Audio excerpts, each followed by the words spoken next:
మహిమనిచ్చాడు. అంటే మహిమలోనే జీవించాలి, మనుషుడు జీవిత కాలం అంతా పరిశుద్ధంగా జీవించాలని ఇస్తే ఈ అవ్వ చేసిన పొరపాటు వల్ల పాపంలో పడిపోయారు.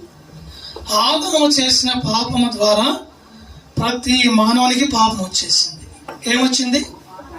ప్రతి మానవునికి, స్త్రీ కానీ పురుషునికి కానీ, ఎంత పూజారి కానీ, ఎంత పాస్టర్ గారికి కానీ, అర్థం చేసుకోవాలి మాటలు, అందరికీ పాపం ప్రాప్తించింది. ఇప్పుడు ఆ పాపం పోవాలంటే ఏం చేయాలి? పాపము లేని పరిశుద్ధుడు ఒకడు కావాలి, పాపము లేని నీతిమంతుడు ఒకడు కావాలి. ఆ నీతిమంతుడు ఎవరంటే దేవుని కుమారునిగా పంపించాడు, యేసుక్రీస్తుని. ఎవరిని?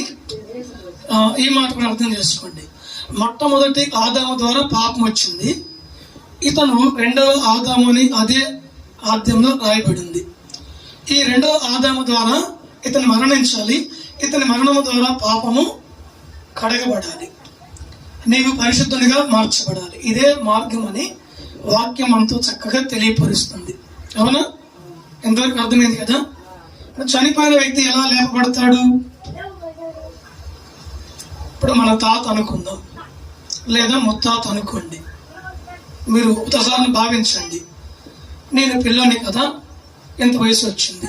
మా నాన్న చెబుతాడు, అరే మా తాత చనిపోయాడు, పాడిగట్టి తీసుకెళ్తున్నారు, ప్రజలందరూ కూడా ఆ పాడితో పాటు నడుస్తూ వెళ్తున్నారు. దింపుడు కాళ్ళ దగ్గర దింపి తాతయ్య మామయ్య అని పిలిచారు. దేవుడు కనికరించి ఆత్మ తీసుకొచ్చి అందులో వేసాడు. లేచి తిరిగి వాళ్ళతో పాటు ఇంటికి వచ్చాడు. 3 నెలలు బ్రతికాడు. ఎన్ని నెలలు? 3 నెలలు బ్రతికారు. ఎవరు? మా తాత, మా నాన్న తాత అనుకోండి. ఉదాహరణకు చెబుతాను మీకు. బ్రతికాడంటే ఈ కొడుకు ఏం చేస్తాడంటే కూర్చోరా,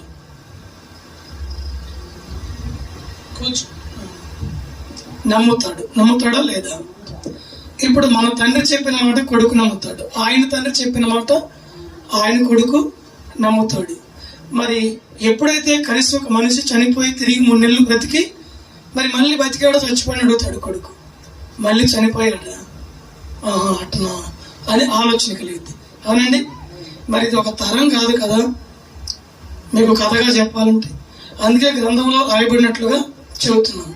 2000 సంవత్సరాల 2025 సంవత్సరం ఇది. ఎన్ని సంవత్సరాలు?